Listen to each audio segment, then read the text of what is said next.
বিশ্বকাপ জেতার পর যখন প্রত্যেকটি খেলোয়াড় নিজের নিজের বাড়ি ফিরছে, নিজের নিজের পরিবার নিয়ে বাড়ি ফিরবে, সেই সময় শিবম দুবেও বাড়ি ফেরার জন্য অধীর আগ্রহী ছিল। এবং আহমেদাবাদ থেকে ডাইরেক্ট মুম্বাইয়ের কোনো ফ্লাইট সেই সময় ছিল না। এবং সে ভাবলো যে রাত থেকে সকাল পর্যন্ত কেন অপেক্ষা করব। সে তখন মুম্বাইগামী একটি ট্রেনে থ্রি টায়ারে উঠে পড়লো এবং তার স্ত্রীকে নিয়ে। তারপর সেই ট্রেনে যখন টিকিট চেকার আসলো যে আপনার ইয়ে শিবম দুবের কথা বলছে, এই শিবম দুবে কে? তখন বলছে ইন্ডিয়ান ক্রিকেটার শিবম দুবে। একবার ভাবতে পেরেছেন যে শিবম দুবে এত বড় একজন খেলোয়াড়, বিশ্বকাপ জয়ী একজন খেলোয়াড়, দুবার টি-20 বিশ্বকাপ জিতলো এবং যে চাইলে মানে কি বলবো অনেক কিছুই করতে পারতো, কিন্তু সে কতটা সিম্পলিসিটি দেখালো। ট্রেনে করে একটা ফুলাতার শার্ট পরলো, মাথায় টুপি পরলো, যাতে কেউ তাকে চিনতে না পারে। সাধারণভাবে সে শিবম দুবে চলে গেল ট্রেনে।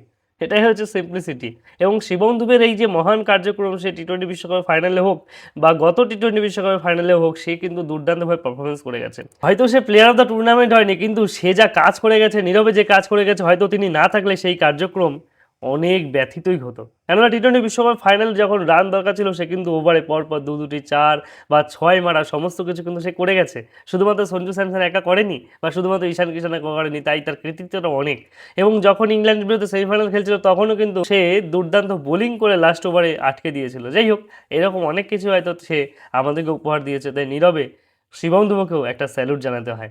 জয় হিন্দ, বন্দে মাতরম।